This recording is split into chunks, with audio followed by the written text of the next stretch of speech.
আবার রাজনীতির খবরে চলে যাব, কারণ আজকে কেন্দ্রীয় প্রতিনিধি দল একেবারে দক্ষিণ 24 পরগনায় বারবার বিজেপির একাংশের ক্ষোভের মুখে পড়ছে। বিষ্ণুপুরে তাদের দাবি হচ্ছে যে আক্রান্ত হচ্ছেন তারা, কিন্তু পাশে দাঁড়ানোর কেউ নেই। আর বিষ্ণুপুরে একরাশ অভিযোগ হচ্ছে দক্ষিণ 24 পরগনার জেলা সভাপতি অভিজিৎ সর্দারের বিরুদ্ধে। কেন্দ্রীয় প্রতিনিধি দল যাওয়ার পরেই নিজেদের মধ্যে কিরকম আকচাকছি দেখুন বিজেপি কর্মীদের।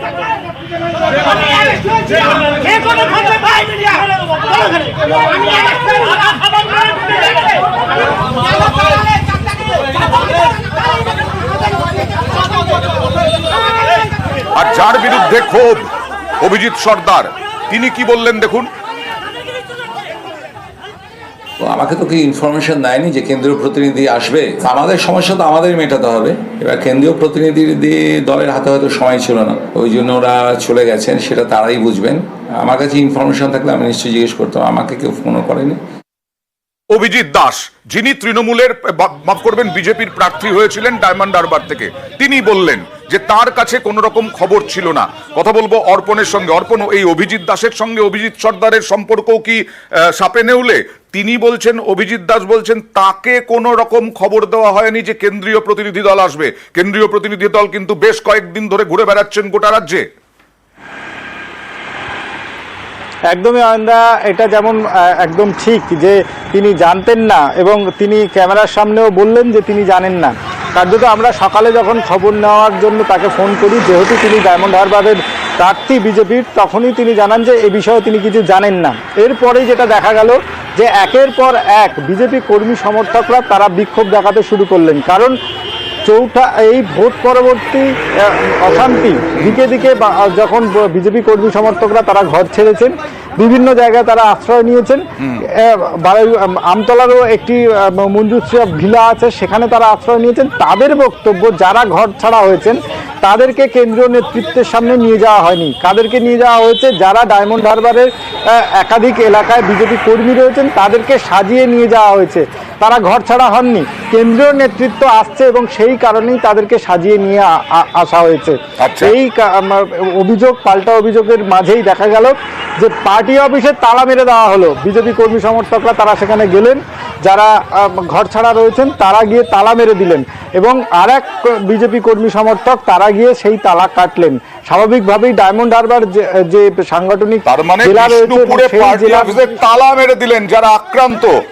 দেখুন ছবি, দেখুন আক্রান্ত যারা তারা তালা মেরে দিলেন পার্টি অফিসে। দেখুন সেই ছবি, নতুন ছবি।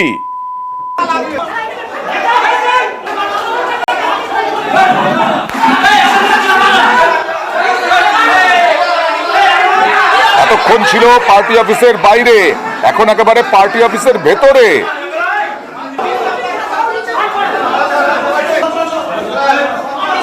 বহু জায়গায় এরকম ভাবে অভিযোগ যে ভোট পরবর্তী অশান্তিতে বিজেপির তৃণমূল স্তরের কর্মীরা মার খাচ্ছেন, কিন্তু নেতৃত্ব সেভাবে পাশে দাঁড়াচ্ছেন না।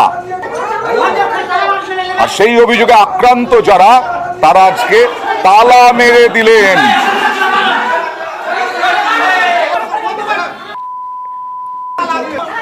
এখানেই শেষ নয়, এর আগে আমতলায় কেন্দ্রীয় প্রতিনিধি দল ঘুরে বেড়াচ্ছেন। তারা তো নামবেন গাড়ি থেকে, তারা তো শুনবেন কথা।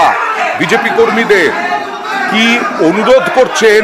বিপ্লব দেবকে গাড়ি দাঁড় করানোর অনুরোধ করছেন। আগের আমতলার ছবিটা দেখাবো, আগের আমতলার ছবিটা। কেন্দ্রীয় প্রতিনিধি দলের গাড়ি থামানোর অনুরোধ করছেন, গাড়ি তো থামালেন, কিন্তু তারপরে বিপ্লব দেবকে কি বলছেন দেখুন মহিলা কর্মী।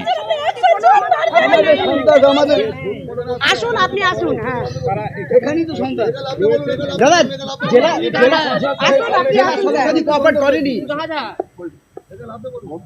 স্যার আপনি চা পিয়ে এখানে আক্রান্ত জেলা সভাপতি আমাদের কোনো খোঁজ নেয়নি, মন্ডল কোনো খোঁজ নেয়নি। আসুন স্যার, আপনি আসুন স্যার, আসতেই হবে। চলো গাড়ি আটকাও। দাদা 5 মিনিটের জন্য খালি দেখে যান এখানে সামনে। আপনি 2 মিনিটের জন্য আসুন। আমার নাম অনিমা মান্না, আমাকে মিস ইউজ করা হয়েছে। আমি অনিমা মান্না, সাতগাছিয়া 3 নম্বর মন্ডলের প্রেসিডেন্ট ছিলাম। তো এই অযোগ্য জেলা সভাপতি আমাকে বসিয়ে রেখেছেন। আপনি আসুন স্যার 2 মিনিটের জন্য 2 সেকেন্ড আপনি এখানে পরিস্থিতিটা দেখুন। 2 মিনিট না স্যার, আপনাকে আসতেই হবে। আচ্ছা আপনাকে আসতেই হবে স্যার, কোনো মতে গাড়ি ছাড়া যাবে না। নামুন স্যার এখানে। আরে আমরা আক্রান্ত, কেন নামবেন না এখানে?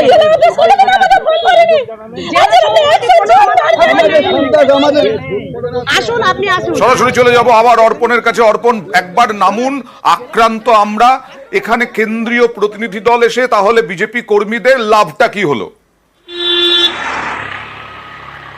একদমই কোনো লাভ হলো না। এবং আমরা যখন বিজেপি মহিলা কর্মী সমর্থকদের সঙ্গে তা কথা বলছিলাম, এখানে স্পষ্ট একটি বিভাজন উঠে আসছে। এক, কেন্দ্রীয় নেতৃত্বের সঙ্গে রাজ্য নেতৃত্ব, রাজ্য নেতৃত্বর সঙ্গে জেলা নেতৃত্ব। কারণ যখন তাদেরকে প্রশ্ন করা হলো তারা ফিরবেন কিভাবে, বাড়িতে ফিরবেন কারা, তারা দিশাহারা। তারা বলছেন আমরা কর্মী মানুষ, আমরা তো জানি না, আমরা কেন্দ্রীয় নেতৃত্বের কাছে পৌঁছাতে পারছি না, আমাদের কাছে জেলা নেতৃত্ব সেইভাবে আসছে না, জেলা নেতৃত্ব আমাদের সঙ্গে যোগাযোগ করতে না। অর্থাৎ জেলা নেতৃত্ব যে কর্মীদেরকে নিয়ে চলবেন সেই বার্তা কিন্তু প্রথম থেকেই দেখা যাচ্ছিল না, কারণ জেলা সভাপতিই তাদের সঙ্গে যোগাযোগ করেননি। স্বাভাবিকভাবে এই কর্মীরা তারা দিশাহীন।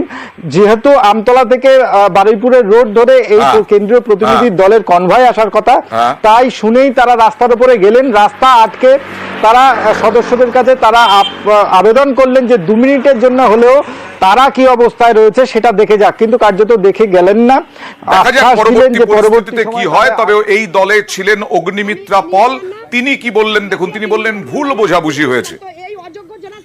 অনেকগুলো কর্মসূচি রয়েছে, সন্দেশখালী যাওয়ার আছে, বাসন্তী যাওয়ার আছে, রাত্রে ওনাদের ফ্লাইট আছে, সময় হাতে অত্যন্ত কম, সেই কারণেই একটা জায়গাতেই জমায়েত করা হয়েছিল। কোথাও হয়তো একটা মিসআন্ডারস্ট্যান্ডিং হয়েছে, ভুল বোঝাবুঝি হয়েছে, আমাদের শীর্ষ নেতৃত্ব আছে, দেখে নেবেন। করা উচিত ছিল না, কিন্তু পরিবার বলি তো, নিজেদেরই ভাই বোন, যে যাই বলুক আমি দেখে নেবো কি বিষয়টা আছে।